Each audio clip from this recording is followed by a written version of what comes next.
everyone. My name is Jacek Siry. I am a professor, Stucky Professor of Forest Economics and Taxation at the Center for Forest Business at the University of Georgia in the United States, and I will be serving as a moderator for this session.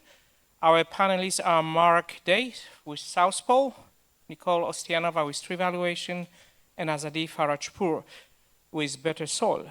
This is the last session of the conference, but we do plan on strong finish. I would like to begin by inviting our panelists to introduce themselves. We'll begin with Mark, please. Hi, I'm Mark Day. I'm a senior managing consultant at Southpole. I'm part of the agricultural value chains team, and we work with corporates, companies across the whole value chain, from agri-traders to manufacturers and food service companies, helping them develop climate strategies, strategies against deforestation and conversion, water strategies, and a whole raft of other topics. So I work a lot on greenhouse gas accounting, through to helping companies set targets, developing roadmaps to act on their footprint, and then now more increasingly around insetting and helping them kind of establish projects in the landscapes that they're sourcing from. So yeah, we're seeing quite a rise in demand around insetting as a new concept in the last few years. And the publishing of the Greenhouse Gas Protocol Land Sector and Removals Guidance was really a catalyst for that.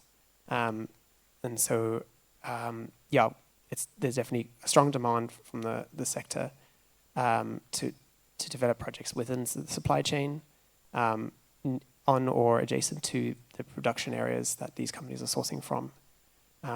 So, yeah, we see real importance for collective action and collective investment within these landscapes to scale and accelerate action in response to the urgent need.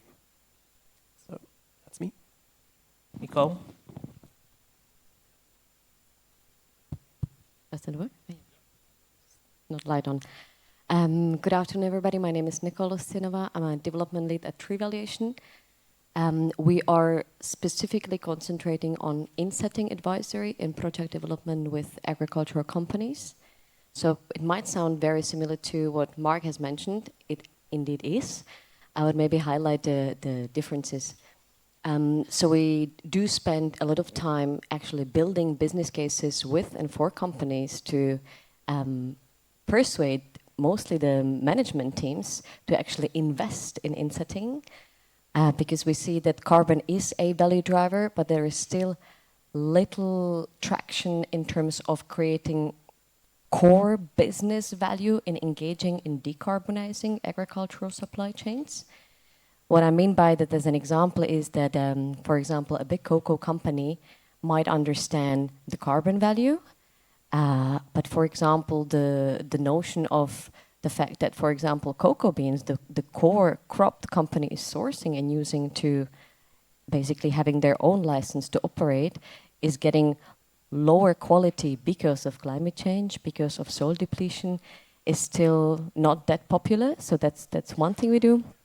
We also do roadmaps, including costing of programs and projects. We do set up payment for environment services schemes, mostly for smallholder farmers in mostly African origins.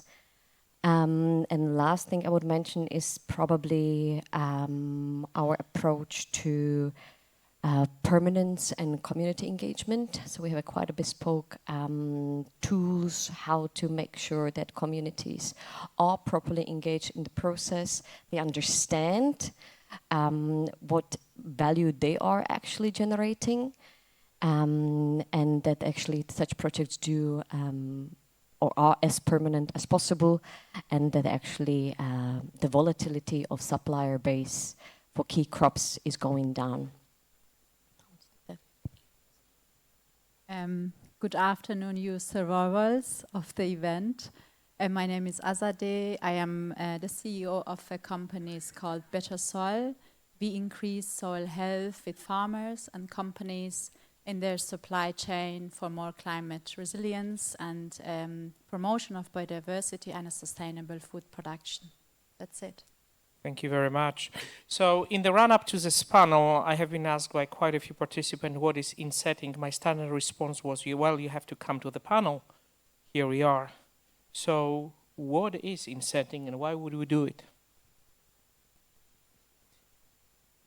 So there's some indecisiveness in the sector around exact definitions on insetting, but broadly it was born out of, in response to so the concept of carbon offsetting, so projects that lead to greenhouse gas emissions reductions, removals, or avoidance. But the key difference here is that they have to be projects developed within the value chain of a company, not disconnected and outside of that value chain. These projects can either be certified against a accrediting body like Vera standard, or they may be developed against the Greenhouse Gas Protocol land sector and removals guidance. So where verification isn't required at this time. Yeah, I think that's. Would you like to? Maybe just one thing. If there are also smaller companies, it's not really necessary that you adhere to a science-based target initiative. So don't be scared. If you don't want to take a company commitment, you can still engage in insetting. Because I kind of have the feeling that it has become a little bit of a policing institute and everybody's a little bit scared. So please, even without science-based targets, you can take action within your supply chain. Adi? Well, for me, insetting means taking responsibility of our footprint, either is carbon footprint or biodiversity loss footprint or a forest loss footprint. So when you have a better look at your supply chain, identifying your suppliers and with them working to have a better and more sustainable supply chain, this is for me then bringing insetting to a more sustainable way. Thank you. So now that we know what, how do you develop insetting projects and how do you work with the corporates? At South Pole, we start by supporting companies in understanding where their emission hotspots are. Quite often, these companies come to us already with a sense as to where they need to focus and where their materiality lies. They will also have to have identified where their suppliers and the supplied volume is coming from. So have traceability down to management area and production area. So once that's in place, we would work with the company to and local partners to engage farmers to ensure willingness to participate in such a program, to also identify potential incentives that could reward farmers for participation, and also ensure the suitability of interventions for the farmers. Following that, we would then work on an MRV system in alignment with the Greenhouse Gas Protocol guidance to ensure that credible claims can be made that meet those criteria. Well, for us, when we talk to companies, we tell them that they have to have another look at soil and the producers produce food on soils, because when you have another glass, let me share with you 2 facts about soil and why I want to share it with you. First, soil is the 2nd largest carbon reservoir on Earth. So this is the direct connection to climate and more climate change or less climate change. And it depends how you manage your soil. Your soil can bind more carbon, remove from atmosphere, or release it into the atmosphere. And the second fact is that more than half of global biodiversity lives under our feet. Not here because it's a hotel, but outside when you're standing on soils. 56% of global biodiversity lives in soil. So when you talk about biodiversity and carbon, you cannot ignore soil. And when you talk with your farmers in your supply chain and you have another look to have soil as hidden champion for you, then you have the chance in your supply chain remove carbon and increase biodiversity with the farmers in your supply chain, and many companies do not have this chance. Thank you. And Nikol, would you like to add to this? Yes, I would love to bring the aspect of program and project finance, because while we see more traction, we need more traction. One of the limiting factors today is that companies do not feel comfortable investing in insetting interventions because of various reasons. They're costly. They're not permanent because land and nature is not permanent. So there is a need for innovation in the mechanism how these projects and programs are financed. One of examples could be asset pooling, which would require time-bound and based investment into clearly measured and valued units, which everybody would need to agree on. So we still don't see a lot of those projects. We see some of them in Costa Rica, which is pretty advanced in the whole regenerative agriculture and economy as well. And I think that there we need a lot of collaboration across not only one supply chain, like coffee, but more supply chains, because as we integrate interventions like agroforestry, we'll necessarily be building new markets and new value streams. Well, thank you. Would you be able to share some examples of projects that are already being implemented with us? So we're working currently at sort of an early stage with many of our clients to basically baseline the impacts happening in the supply chain. So generally corporate accounting starts with theoretical information using secondary data-based intensity values to estimate the intensity of raw materials. So then there's a need to move to primary data collection and estimation on that basis. So we're doing several projects in that way. Currently, we're working with Nestle in Central America on 3 projects in their coffee supply chains. 2 of them aligned to the land sector removals guidance criteria, and another one aligned to Vera as a standard because that falls outside of the production area in adjacent lands. I would bring a cocoa project program in Côte d'Ivoire, where we did actually set a pretty forward-looking approach, which would be rewarding farmers for adopting regenerative agricultural practices. And the aspect is really on adoption, because a lot of farmers get trained like 20 times per year, but it does not drive any change in their behavior because they don't have money and resources available to make the transition. So we have designed a payment for environmental services scheme where farmers have a guarantee that they will be paid for the next 10 years if they do adopt, in this case, agroforestry practices. And the project was made possible because 2 actors who share a supply chain are actually co-financing the project, because otherwise it would very likely not happen because it's just too expensive for one actor to support the project.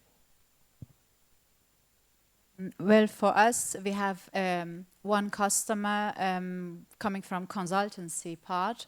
They don't have supply chain in agriculture, but they are very much motivated to increase soil health because of climate, biodiversity, sustainable food production, and sustainable development goals. So they wanted to work with us to increase soil fertility in Iran, for example, because we have an office there on pistachio production trees. So, and that's why we made a kind of contract, and this money or fund comes from this company, consultancy company, go directly to the field, increasing soil health, carbon content, and so on.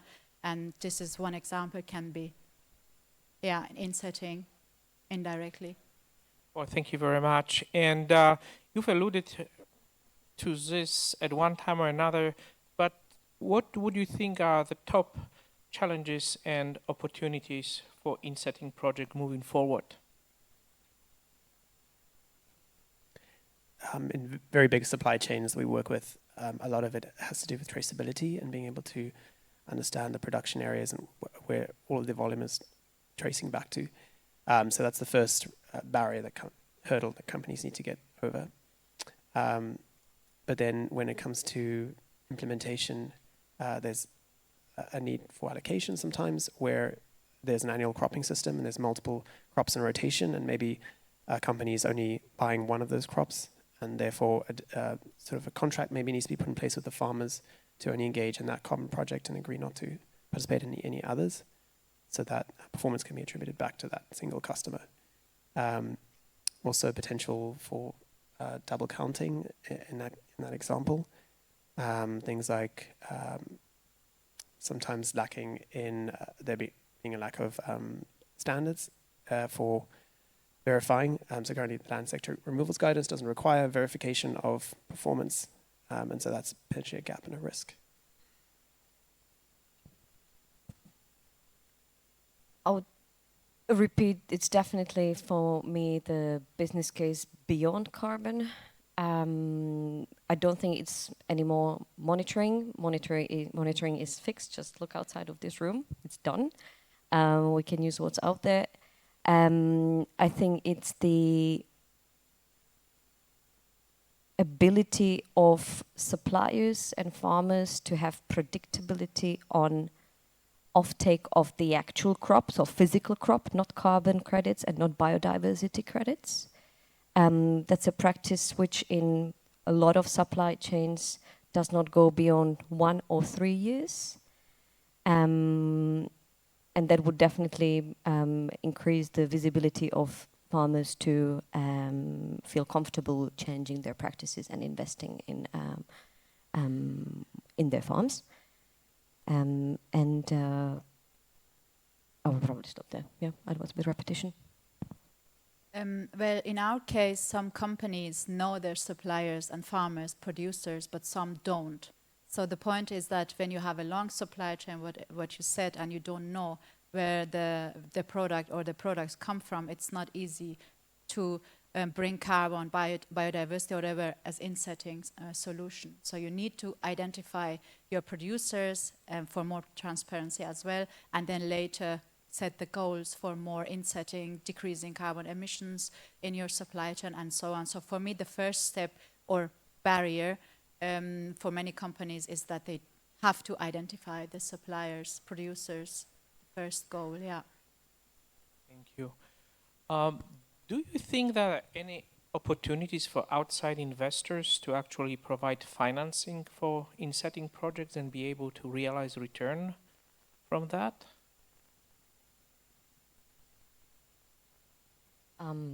Yes, it's not making the projects easier because you will need to create either a carbon or biodiversity or another intangible asset to be transferred to those investors. Because in the moment when you take it outside of a supply chain, that agricultural company cannot claim it, or you will need to create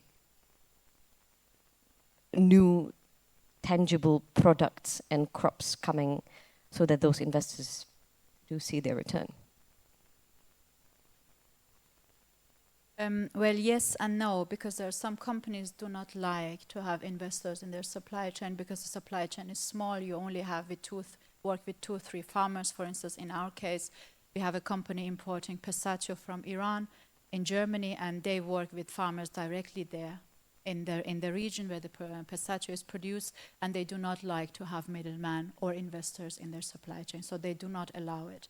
And because the company needed to train farmers the size of pistachio or whatever is needed to be imported regarding to European tastes, any intervention as investor or a third party would be a kind of threat.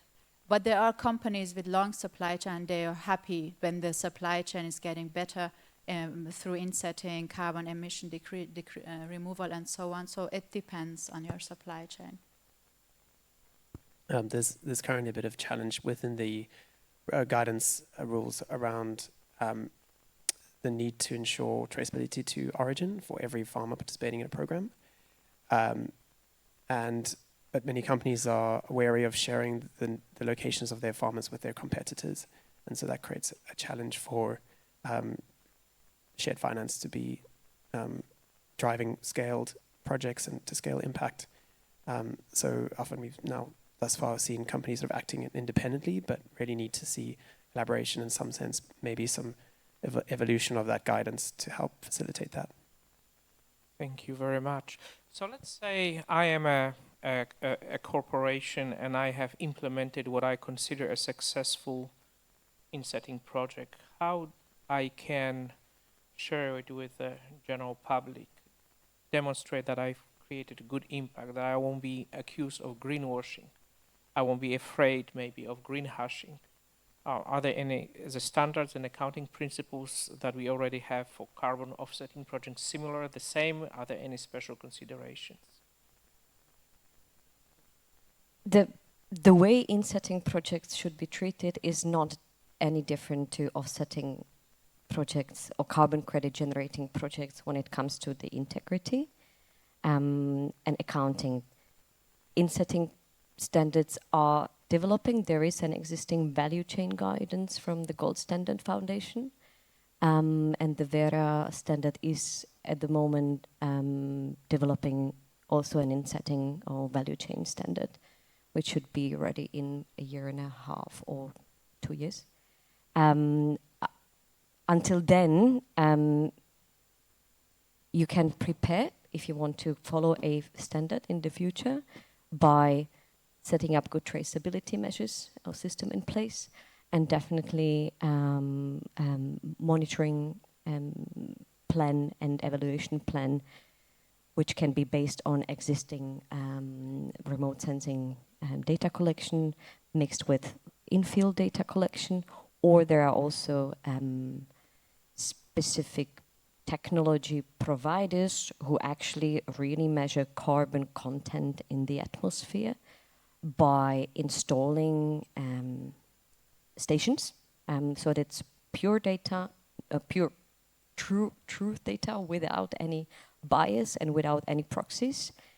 So I think that those would be the two things: traceability, monitoring, and then having a integrity and good quality in mind. We have heard a lot about quality in the past session.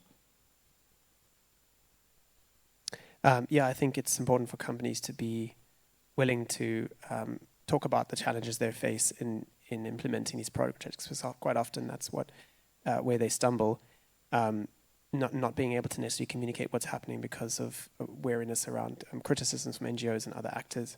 There does need to be a bit of courage in being able to communicate what's happening and talk about any barriers and challenges they're currently facing. Or the fact that many of these projects are still in development and they take years to actually accumulate performance and deliver performance. But just being open and honest and transparent is, I think, a key action there. Well, for us, it depends on what country you are. For instance, when you are in Germany, you have different public expectation than people in Iran, for instance.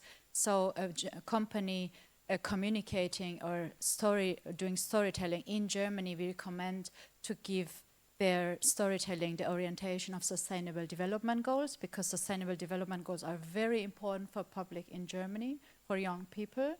And in Iran, for instance, increasing in income of farmers is very important. So depending on where you are, the storytelling can be different. But the same way of sustainable development goals would be perfect for me as young generation. Yeah. Well, thank you very much. And I have sort of a general questions regarding insetting. Why insetting came after offsetting? Would it make sense to first fix your own house before you look outside for help? Yes. But I mean, the origin of carbon credits is in energy projects. They're easy to measure and account for, and they do generate tradable assets. So there is business case for it. Insetting projects are today referred to as nature-based solution projects. They are tricky, they're not permanent, and they're much more expensive. So carbon credits or carbon assets generated from such projects are not traded or would not be traded at €2 per ton as some hydro projects from China. So I think that's also the reason why there's not yet reached the scale. Yeah, I think some of the guidance landscapes only recently evolved and developed to a level that can support projects of this nature.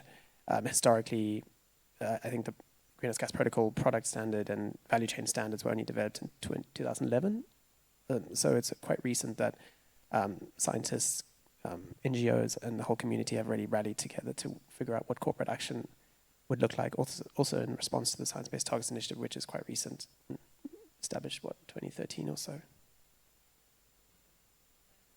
Well, each company, for instance, let's say in Germany producing nuts in Kenya or producing cars in Germany, they have different supply chain suppliers, so to say. And some of them have very long supply chain and cannot set standards such that everybody in the supply chain obey the rules. So this is the point. When you get your stuff, raw materials, raw stuff from China, then you need to talk to them. You need to meet compromises. You need to do many things, and the effort is high. Where offsetting is different. It's a very shorter way, but insetting is a very long and tedious job. So if you would do it, you would probably go for offsetting at the beginning, and then later go for insetting. But the public pressure is coming for more insettings, and that's why many companies, like car-producing companies, Volkswagen or BMW or so on, they have to go for more insetting. Well, thank you very much. At this time, I would like to open the stage for questions from the audience, please. The audience is tired. Well, I was just thinking, this world with net zero coming down at us at a rate of knots, I mean, presume there's going to be huge demand for reflective skills. It's a hell of a thing, isn't it? Am I right? I mean, Say again, you expected that the demand will be huge? Because they all have to report their emissions, don't they? So surely, if I've understood it, might not, if I've understood it, then we're talking about reducing your carbon footprint in scope 1, 2, and 3. Therefore, that's insetting. All right? Insetting is purely or mostly used in connection to managing scope 3 emissions. Yes, you still need to report it separately, if I remember correctly, especially on removals. Removal would be taking something out, but not permanently, maybe. The thing is, like, if we compare it to industrial companies, so for example, in Europe, we do have a compliance market. So there is a business case for a steel company in Germany to reduce their scope 1 and 2 emissions. But agricultural companies tend to have lower scope 1 and 2 emissions, and the scope 3 emissions are huge. They're not part of any compliance market. So that's what I meant by business case. There's lack of business case for action at scale today. Science-based targets, yes, it's great that we have sort of the NGO bodies driving action, but it needs more basically more regulatory framework to drive more action at scale. Because yes, I mean, companies do have their sustainability targets, but hey, you know, they get postponed, they don't get reached, which is fair enough. We're trying, but yeah. Yeah, and then there's, I mean, growing signals from regulators in the EU. We're seeing new regulation coming into effect next year, requiring companies importing products containing several deforestation in commodities to have a due diligence system, to be tracking the origins, to be ensuring there's no conversion taking place in those supply chains. So that is definitely a driver for action in many of these commodity supply chains. Those emissions from land use change represent the biggest chunk of emissions on a product basis, like sometimes 80 to 90% of the total product impact. So that action against and response to that regulation will really help drive down and reduce emissions.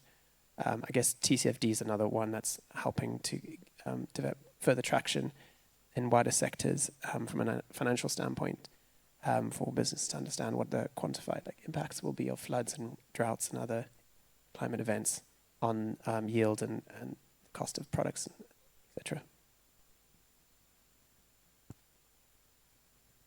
Well, if you own a company, you have to report on your activity. That activity does not harm climate, does not harm, for instance, human rights, or does not harm soil and water. This is one of the most important laws that has been coming over the last months. For instance, the Act on Due Diligence in Supply Chain. So in German, we call it Lieferketten Sorgfaltspflichtengesetz.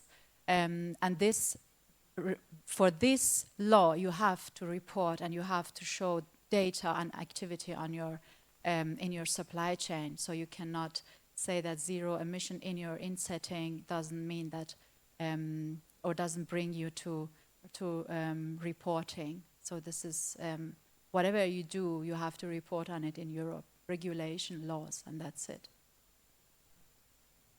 Thank you. We have other questions.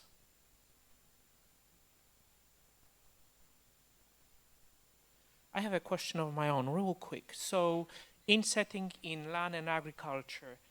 So obviously that promotes good, responsible, environmentally responsible practices. I'm just curious about cross-sectional impacts for some people, and in some regions, for example, deforestation is a big problem. Whereas with, insetting in agriculture activities, you actually would eliminate that. Would you get some benefit or recognition in whichever way from actually preventing or slowing deforestation, or maybe even reversing the process? Definitely in the case of Brazil, many companies would consider the definition of the new guidance from the Land Sector Removals Guidance, the GSG protocol, which talks about working lands, and that companies can develop projects within the cropped area or the plantation area, but also in adjacent areas like riparian and buffer areas within that land management unit. And so there's an opportunity to look to restore degraded habitats within the farm boundary or the broader area, and that they could potentially lay claim against that performance from those interventions that they've adopted. So yes. Nikol, would you like to add to this one? A lot of the things which happen are really forward-looking. So yes, you can reduce supply chain-related deforestation. But it's the second thing companies are interested in. So today we concentrate mostly on compensating the past deforestation. And not yet enough money is going into preventing the future deforestation. Because it's difficult to explain that impact you're preventing a bad impact in your supply chain or in somebody's supply chain in the future. So I think that's really difficult to explain. I would love to hear maybe somebody from the audience, their experience on that. We're trying to work with clients on that. It's often possible through sort of landscape action. However, a lot of landscape action is still concentrating on the past deforestation. So I think that it would be great if the insetting standards also make space for preventing loss. So something like RED Plus for insetting. Well, agriculture has a very strong root in our economy, in many cases, in many countries, and the world population is growing. By the end of this century, maybe more than 10 billion people on the earth. So all these 10 billion people want to have energy, want to have food, want to have shelter, want to have houses. So for producing food, you have to need a piece of land. For energy, you have to take this land either from forest or from peatland or wetland. For agriculture, the same, and for housing, the same. So the point is that when you want to control the population, to preserve whatever we have, either we have to limit the activity of these 9 billion people to just one continent, and the rest is for preserving biodiversity and so on, but which is not logical, or we work all sector together, that we combine agriculture and forestry, for instance, in form of agroforestry, or increase soil health on agricultural lands at the moment that are degraded or soil degraded, that these soil can come back to economy again, because we have at the moment millions of hectares eroded soil on the global scale, doesn't have any how do you call it, doesn't have any role, and we can bring them back into our economy. So we are, so to say, as human, we are not efficient. We only grab new things. And circular economy, we talk about it a lot, but who is generating, let's say, natural fertilizer from waste, from kitchen waste? Who makes it? There are not many making it. So we produce it one side and dump it in the nature the other side. So this is like when we only think one-way street. So this is the case. We are losing the part of preserving, and the part of restoration is growing, but nobody is taking care of it. And just one-way street, and the other way around doesn't exist. So this is how many people started to rethink about mind setting. We have to change. We have to bring circular economy again. We have to do this way and that way. And this is, I think, how we should think about living as 9 billion people on the planet. Do we have any other questions from the audience? Okay. I just had it's Mary Kate Bullen from Forest Investment Associates. A small point from the previous comment. The FLAG guidance, the Forestry, Land Use, and Ag guidance under SPTI, at least does have the zero deforestation commitment that you have to have the deforestation-free policy in place. But you were just asking sort of experiences with companies along that. It's kind of funny. I've just been thinking about it since I raised my hand. We don't see anyone saying, I used to do this much bad in my supply chain, and now I'm only doing half as bad. And someday I'm going to do 30% as bad when it comes to deforestation. But that's exactly what we do on greenhouse gas emissions. We say we're going to have it by this date. We're going to do it relevant to this reference level, but nobody's doing that with deforestation. It's kind of a funny one. I guess it's so intuitively icky. Nobody wants to say they're phasing it out. They just say by X it will be done, or after X we won't do it anymore. Thank you. Any further questions? Well, if there are no further questions, if I may ask each of our panelists to provide us with a takeaway message in one sentence. It could be a longer sentence, though. I think the opportunity is vast for investment in Insetting. Offsets are off the table now. Those are beyond the value chain, and those are only potentially going to support a net zero claim at the end of a net zero journey through carbon removals projects, and therefore all the investment needs to go into decarbonizing the value chain. So there's huge potential here. Don't forget soils as hidden champions, as a great chance for us to come out of climate change and protect more biodiversity. That's it. I think it would be engage with the unlikely allies, because it might bring you further and faster. I think that's it. Well, thank you, and thank you all very much. I hope you have a wonderful evening. Thank you.